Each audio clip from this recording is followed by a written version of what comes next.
I mean, I think what he does is obviously unique to the sport. Pitching, hitting. He can run.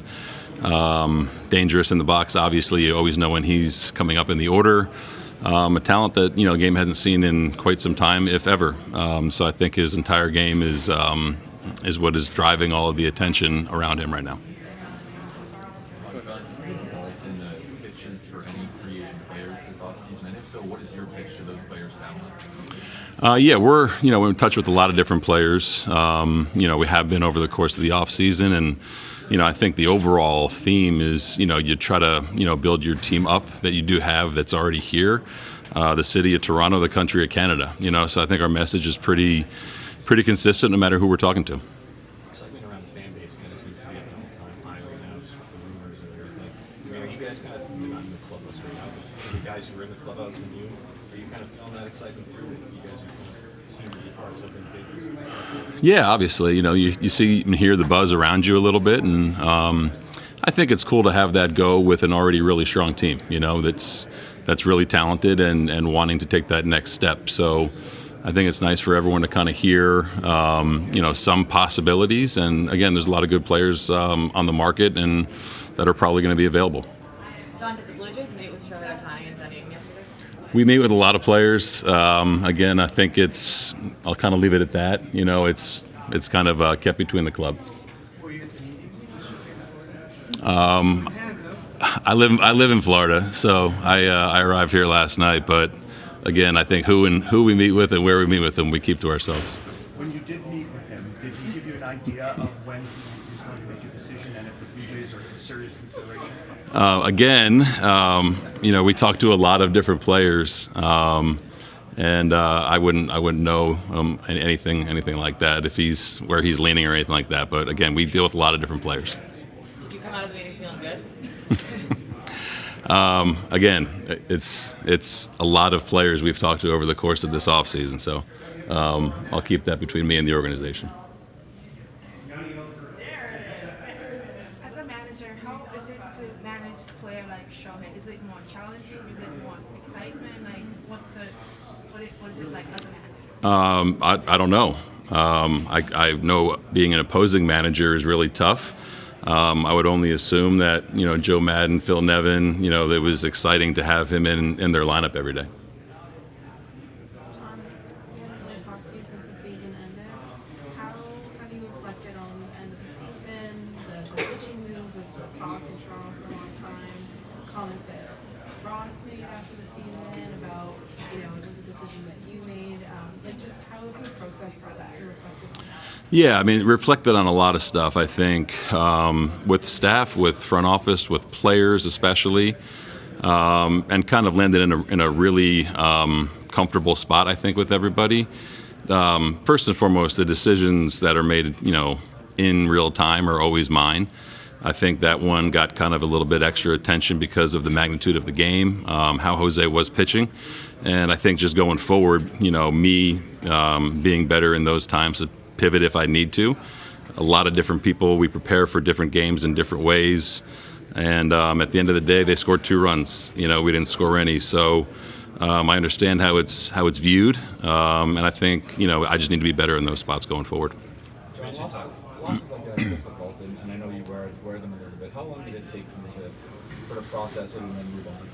Yeah, it was tough, really tough. I think that, look back to 2022 and then this past year where you feel good going into the postseason, especially with our pitching and our lineup, So I think it's always tough when your season's over, and that's for 29 teams. So within that time, though, I think kind of reflecting on what you can do better and getting in touch with, key players that are part of the team and front office and coaches. You try to reflect on it, get better from it, and move on. But anytime you're not the last team standing, it takes a while to get over. John, you mentioned reflections. How did you reflect on the pregame process that led to that decision and some of the thinking in the moment that resulted in that decision? Yeah, I mean, I think our process was consistent, the entire year. I think when you're facing an elimination game, you're going to probably drill down a little bit deeper and try to use who you have to help you win. But I think the process, was consistent all year, and it's something that I think we're going to continue to do. The only thing that's going to be a little bit different is just being a little bit more agile in times where you need to pivot during games. You know what I mean? So I thought that it was a good plan, try to make the best decision to help you win, and it didn't work out. In reflecting, you mentioned talking to players as well. What type of feedback would you get from them? What kind of takeaways? Yeah, of course. And I think, we all heard what some of the guys had to say. And again, the decisions, I think the biggest thing where we landed was just having everyone understand that I crave information and I like it from a lot of different outlets. And at the end of the day, every decision is made by me and the coaches around me. So hearing them, and I think making sure that message is loud and clear is great for everyone involved. Ross talked about at the end of the year about how you guys are going to do kind of a deep dive on the offensive side. And about a week ago, he was talking to us about how you guys are trying to individualize the message to hitters a little bit more. What does that look like? What did you guys kind of come up with in that kind of deep dive when you're looking at where things might fall moving the shoulders? Yeah, I think just looking at, trying to pair our hitters' strengths with, what they're going to see. And, situations are going to dictate what they may need to, change at bat by at bat. So I think having a voice like Donnie kind of leading that charge this year is going to be huge. And just trying to have, 9 individualized plans to come up with a overall plan to beat that pitcher or those pitchers that night. So it's kind of everyone kind of pulling in the same direction within their own specific skill set. Within that game plan, do you guys feel like you didn't do enough of that this year, or was there issues that you kind of uncovered there, or how did you look at that? No, I think we were doing that, and I think it's just being a little bit more precise and a little bit more aggressive with it. I think that it's easy to see first, second time through the order. We struggled at times, so I think having just a very convicted plan from the get-go is something we're going to try to attack. It seemed like we scored late, when a team had already scored a couple runs and you're trying to battle your way back into it. So just having that mentality from the get-go. What are the motivations that have you going to the top of the market now in something like free agency or trade? Yeah, I think you look at the team that we have already. It's an exciting lineup to write out already as it stands today. So I think you combine that with where guys are in their career that we already do have, and the resources that are available that our ownership has allowed us to kind of tap into. So it's an exciting time. It really is, and I think that this group is definitely ready to win right now. You could only get this kind of player if you're in it. Mm-hmm. This kind of player if you're in it. Do you have any concerns to build up your fan base's hope and then maybe not be able to get the player because the player can decide something else? Sure. I think the fact that we're in the conversation to possibly acquire a number of great players is great for our fans to see and to hear. And at the end of the day, you do your best that you can to acquire who you think is going to make your team better, but you don't really have the final say. So the fact that we are being aggressive, and the fact that that message has been delivered to our players from myself and from Ross, that they've heard that, I think is the most important thing. John, how much contact have you had with Vlad in the offseason? And what does maybe a regroup look like for him in terms of expectations for next season? Yeah, we've met a few times. I've been over to his house, kind of just shooting it with him a little bit. I don't know. I reset Vladdy. I've said this for a while. I think there's some unfair expectations on him, but I think he's as motivated and as driven as I've ever seen him right now. And he understands that he doesn't have to do all of the heavy lifting. He's a big part of our offense, and a lot of times for him, it's kind of just passing the baton to the next guy. So he's focused. He definitely is, and I think he's at the point in his career where he really wants to make an impact, not only from an offensive standpoint, but kind of a leader in our clubhouse as well. Yeah.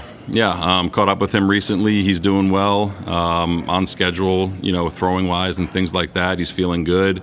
So it was nice to, connect with him and see where he was from a headspace standpoint. And everything sounded great. I'm going to try to meet up with him right after the holidays down in Miami. But yeah, he's in a good spot right now. Is that relationship better than it was a couple months ago during the season? I don't think the relationship ever changed. I get where it was a tough spot for him and a tough couple weeks or months for Alek, and for as competitive as he is, he was frustrated, at times with being sent down and things like that. But I'm confident that relationship is going to be strong, and that's something that I really, as you're sitting after the season, you want to just not lose sight of that. You know what I mean? And I think it's easy to do so, especially in your first year when you're dealing with a lot of different things. So kind of keeping those player relationships in the forefront is something I'm looking forward to doing. In terms of what you guys are trying to achieve this offseason, Ross has talked a lot about how the roster is very flexible. Do you look at any areas, positions on the roster that you think are a priority for you, or do you think there's a lot of options internally where you guys can plug? Yeah, a little bit of both. I mean, you look at, the free agents that, we had, Chappie, KK, Belt, those guys, Witt, those guys, they were a big part of our team last year. I think it's great that we have guys knocking on the door, guys that have already come up and helped us between Ernie Clement, Davis Schneider, Spencer Horowitz, Nathan Lucas. So those guys are there, and you feel comfortable about those guys surrounding the core group. And then to have the opportunity to either acquire players via free agency or trade, I think, is there too. So it's definitely a unique time to where you can kind of do one thing or the other. Back to Alek, does he come into spring training with the rotation job, or competing for a rotation job? I mean, there's not really many spots in rotation. You sort of consider like the 4 guys that are going to be part of it. Yeah, right. Yeah, I mean, I think he comes in, competing for a job, and we all know what Alek can do. You know what I mean? So first and foremost, make sure he feels good, looks good, and everything's kind of coming out normally, and hopefully he's back to the form where he was in 2022. But I think Ross has said it too before. It's, Alek is definitely part of our plans going forward, and he'll have every opportunity to win that spot. John, what did you learn the most from your first full season in the manager's chair?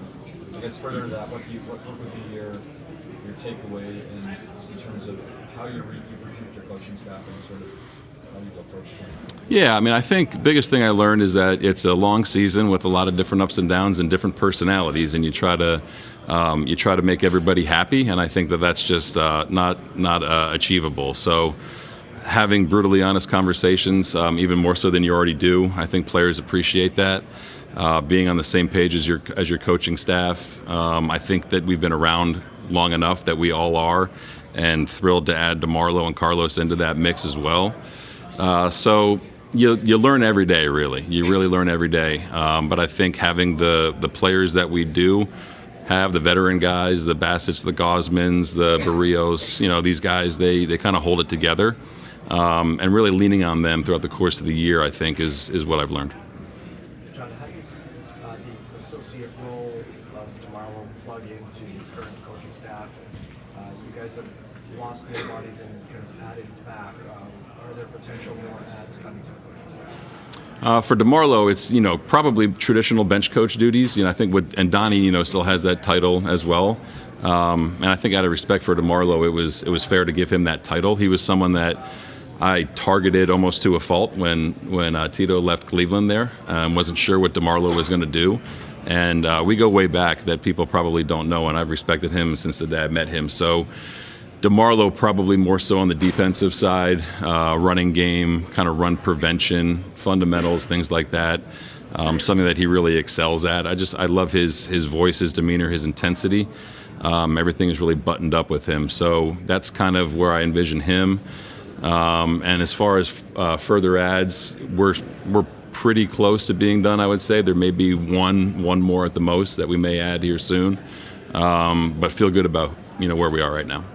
When you say sort of DeMarlo moving traditional bench coach duties, is that so Don can focus on the offensive part of it? Will you still lean on Don in game for decisions, or will that be more DeMarlo's? Yeah, it'll be both. I think between DeMarlo, myself, Pete, and Donnie, we'll be in the middle of all those conversations and decisions. But it frees up Donnie to kind of do a little bit more hands-on stuff in game with the offensive guys. This goes back to my minor league days as a coach, where he would bring me over to spring training, where he was running it as a bench coach with Gibby, and kind of let me spread my wings a little bit, if you will, and trusted me with some unique things during camp, and then kept in touch with him, once he moved on. So probably one of the most well-respected men in the game, and thrilled to have him back.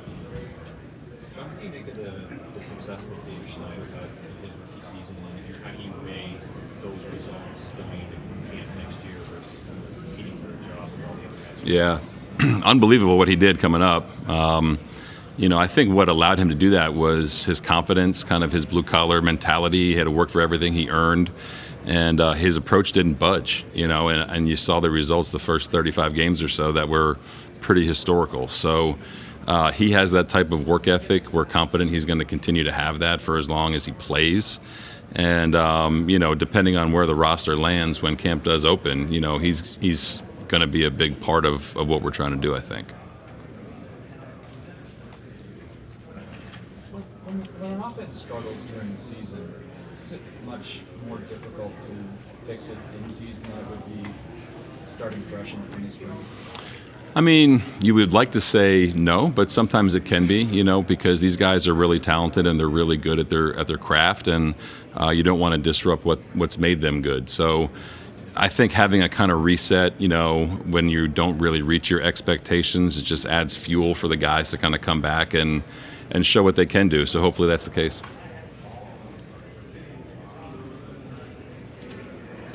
Okay. Anything else? Great. Cool. Thanks, John. Thank you, guys.